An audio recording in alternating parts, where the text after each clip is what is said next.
Welcome to the Soul Mirror, where today we explore what it truly means to live in harmony.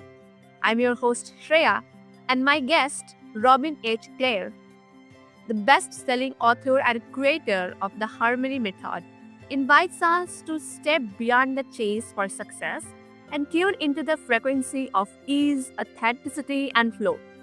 Together, we'll uncover how inner truth can shape our triumph and why sometimes slowing down is the fastest way to get where your soul wants to go. So, welcome, Robin. I'm honored to have you on my show. Yes, Shreya, thank you so much for having me. And, Robin, you talk about success as a frequency rather than an achievement.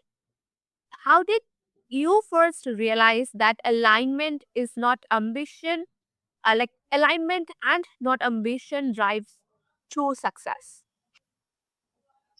Well, I I want to say that I have personally been living this journey for many years, and what I was able to establish through my own connection to my own divine nature was that there are six elements of harmony. And I'd like to share those with your audience.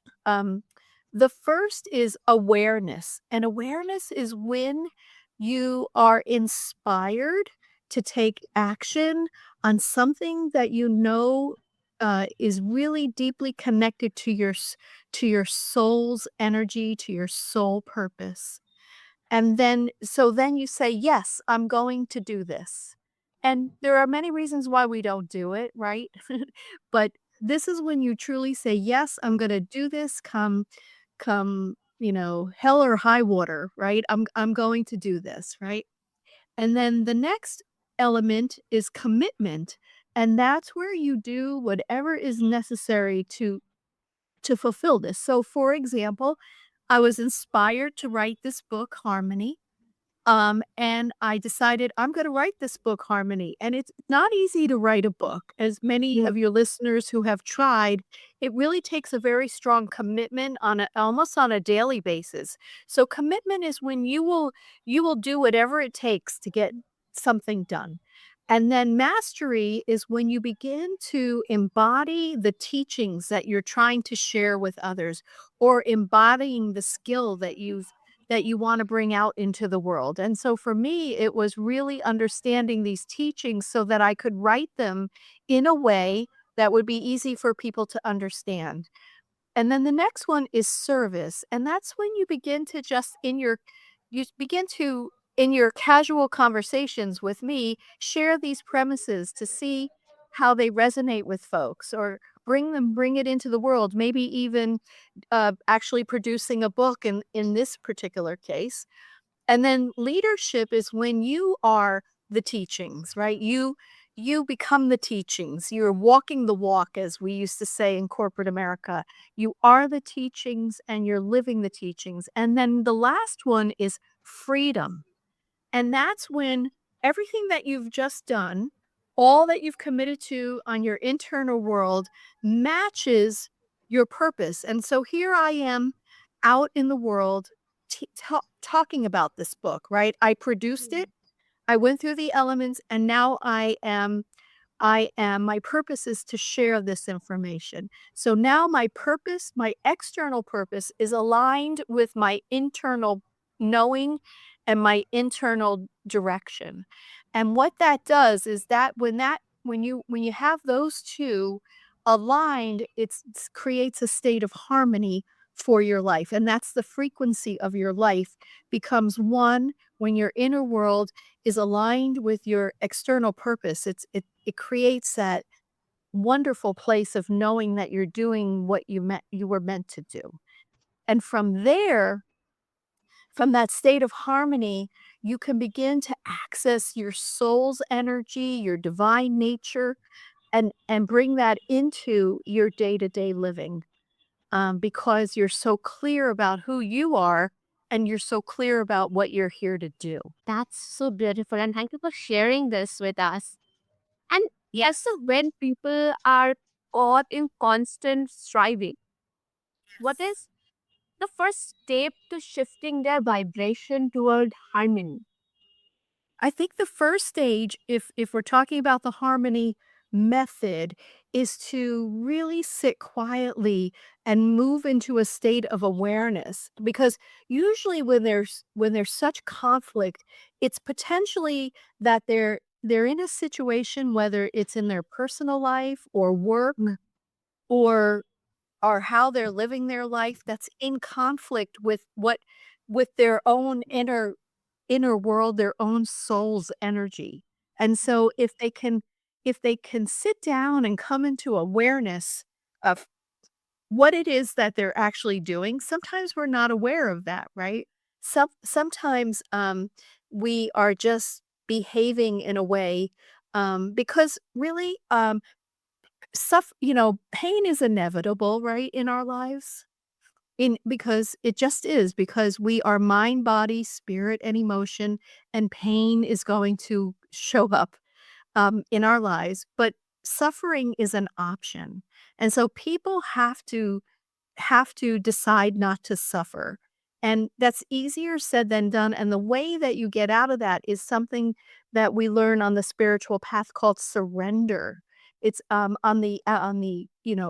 the alcoholics path, right? For addiction. This is information that's coming from my book, my last book before this book, which was called Feast and Famine: Healing Addiction with Grace. Surrender is when you let go, let God, or whatever is your entity that you're, letting go to, but you're like, oh, you're surrendering it, your problem. And then the last one is that grace must be allowed. So grace is around us all the time. And so when we're in a state of surrender, that, is when you are open to receiving guidance that you didn't know was possible for you, and you have to be open to it could come anyway, right? It could come listening to your podcast, it could come in a book that you're reading, it could come in a post on Instagram, right? It could come on a walk in nature, you might be inspired to see something.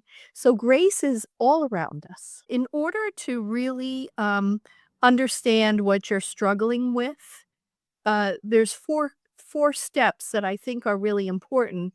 One is acceptance that pain is inevitable in our lives. Sometimes we're struggling, Shreya, with the idea that we don't want to be in pain, but we really can't avoid it. It comes into acceptance of the pain. Then you need to know that suffering is an option. You don't have to suffer. People think that pain and suffering go together, but they don't have to. And then the third thing I was talking about was that surrender is required. And so what does that mean? That means that you just give it up. You let go, let God, as they say in Alcoholics Anonymous. Send it to your higher source for healing, and when that happens, you receive it's what I call grace must be allowed. You must be willing to accept when you receive guidance from others or family members or professionals or your soul as to how to get beyond your suffering, like how to heal the pain, how to heal the trauma. And so, because you had asked me why, how can people stop struggling? And that's what I was sharing. Thank you so much for sharing this. And I think the idea that success is something we tune into rather than chase is both Yes. very freeing and challenging. It And it is. I agree with you. But you have a question on that? it's like your harmony method blends spiritual insight with practical living. How do Yes. you bridge that gap between the mystical and the measurable? Oh, measurable.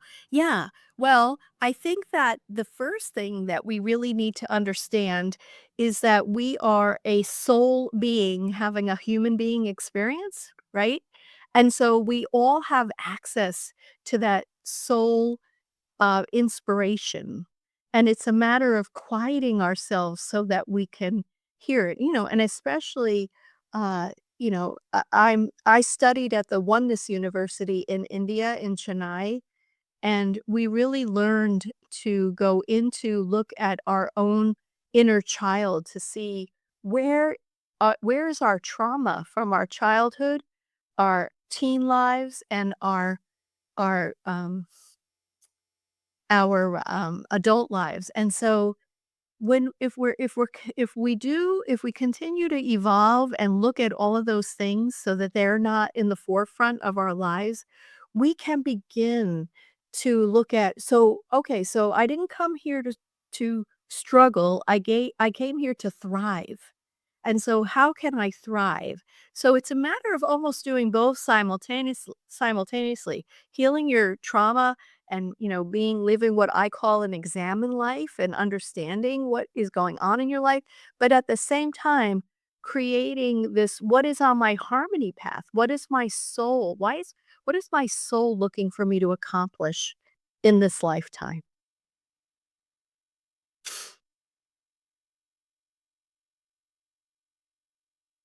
Yes, that is so true and very powerful what you said. And have you seen a tangible transformation, maybe a story where someone's entire life realigned once they found harmony?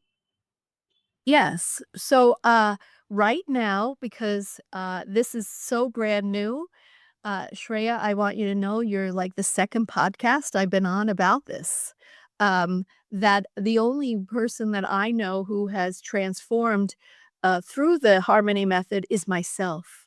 And so if that's okay with everybody, because this is a brand new teaching on the planet, is so for me, I was in addiction with obsessive eating and bulimia for over 40 years. And so I had to really become aware of how my addiction was hurting my life and what caused it, right? I had to understand, why was I addicted? What trauma was I carrying? And then my commitment to healing it, really looking at my life and examining it and doing this. And then mastery, like beginning to replace food with teachings and inspiration that really resonates with me. Like, not that's what I was really hungry for, was not for food, but for knowing of what my soul wanted me to do. And then beginning to share that information. As I said, I wrote another book called Feast and Famine, and then leadership, embodying the teachings, really coming into recovery. And when I say coming into recovery, for me, what it is it's a mind, body, spirit, and emotion experience. I have to do it on all four levels like that. And I've been in recovery now for 8 years. And then freedom is knowing that internally I am in recovery as well as I am externally. Like, I have done the work on the inside to be in a state of recovery, but I also teach about recovery on the outside. And that to me allows for me to make decisions, as I shared before, from my most sovereign self, from receiving guidance from my soul, from my divine teachers. And so for me, I've lived the path to get to harmony. And that's why I was guided to write the book. And hopefully, if we do this again in a year or so, we'll have a lot more examples. Yes, I I definitely agree with you, and like it's very nice to see that spiritually, not as an escape but as a structure of success, something Yes. that's us while expanding us. It's really, really beautiful. And also, many define success through external validation, like titles, numbers, applause. How do we begin redefining it from an inner space? Yeah. So for me, success must be achieved on your inner world first. And to me, it's from doing your work, knowing what are your impediments to success, and those impediments usually come from trauma, right? We all have had trauma. Our parents basically had no idea what they were doing when they when they brought us into the world, and then we had siblings that picked on us and schoolmates and relationships and work, bosses, and just everything, the society, right? The internet, everything is designed almost to create trauma in our lives, and so we have to heal that trauma on the inside, and then that way, whatever we wanna have success on the outside, which to me is to live your purpose. That's true success, is when what you want to achieve on the external world matches the state of your internal world. It's almost like you become a temple for your own soul, and then it's that energy is what you bring into the external world, and then you say, "Well, what did my soul want me to do in this world? Like, why am I here?" Right? Big question, right? Why am I here? What's the meaning of life? What's the meaning of your life? Right? And then once you know that and you're living it internally and then you're sharing it externally, that to me is true success. And honestly, when you find that, you can monetize that because, right, everybody thinks of success as some form of monetization, right? Making money. When you're living, it's like Oprah Winfrey.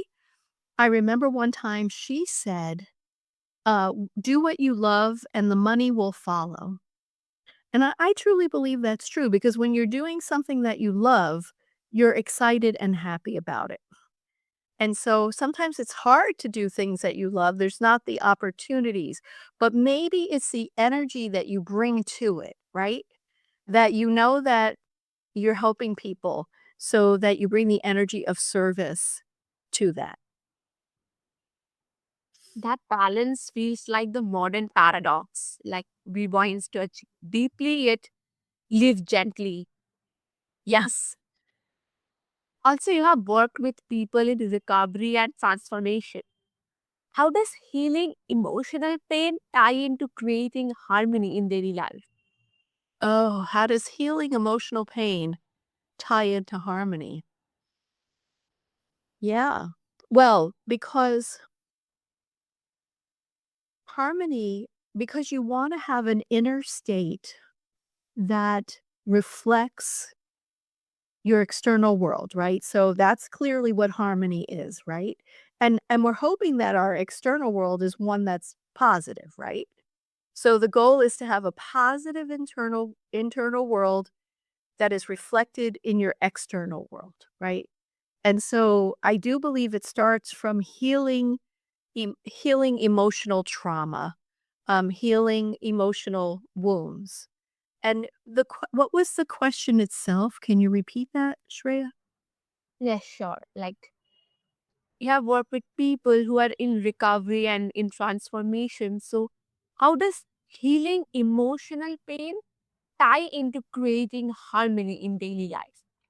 Well, I think that's the whole it's so much a part of it.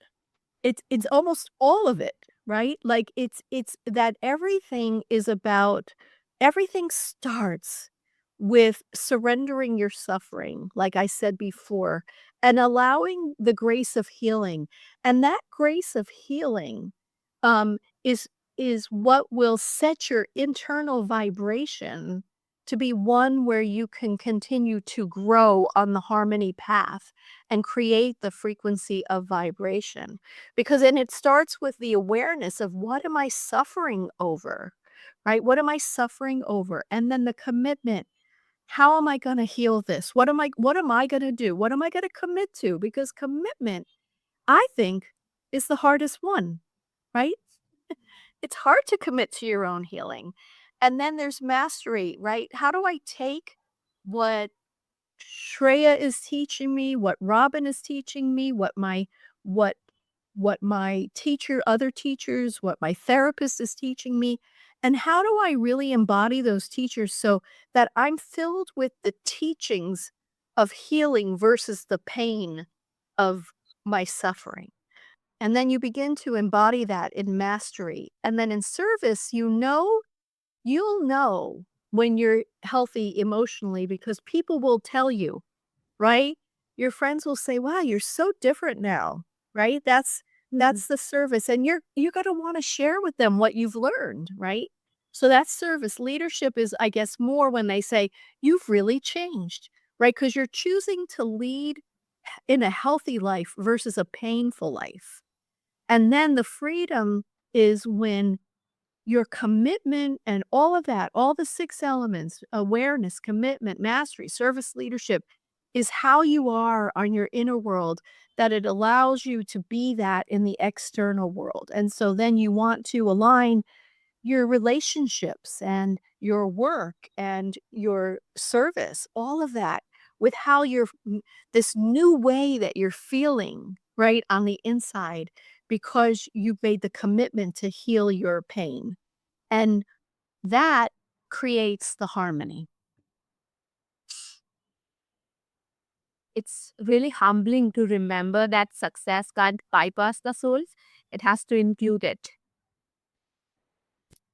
Oh my goodness. Yeah, because we are a soul being having a human being experience. And I think in the day to day hustle and bustle of trying to make a living and trying to raise children and trying to take care of our parents and trying to take care of ourselves and trying to be a good citizen, we forget that. And it's so easy to forget that. But if we focus on that, if we focus on our soul being or our soul nature first, everything else becomes easier. Even because you will still have suffering, right? You will have people giving you a hard time or something not feeling well, but you learn to see it differently. You learn, Shreya, to see it as a learning opportunity and not a punishment. And that's the key, one of the keys, right, to healing. It's not a punishment, it's a way for you to learn and to move forward, in your life. It's not gonna go away, may not go away, but you'll be better equipped to manage it. That's so true. And thank you for sharing this with our audience. And this is a wonderful conversation with you. And thank you for sharing your wisdom, your knowledge, your experiences with us. And if after this my listeners want to connect with you, then what's the best way? Yes, so I have a website. It's Robin H Clare, Clare, no I in Claire, at gmail, excuse me, .com. And then they can reach out to me right from the site, but they could also follow me on social media. And yeah, I would be happy to hear from them. And of course, buy the book. That's buy the book and give me a review because that helps spread the word, that helps spread the harmony movement. Yes, definitely. And I will make sure to attach all the details and links below so that the listeners can find it easily and get in touch with you and to know more from you. And I hope that they read your book too. That's really a wonderful book. And to all my listeners, what an enriching conversation. Robin reminds us that harmony is not about having it all, it's about being whole. As you go about your week, pause, breathe, and ask, am I in tune with myself? Because when you are, success stops being something you chase. It becomes who you are. Stay inspired, stay aligned, and keep listening to your soul's rhythm. Thank you.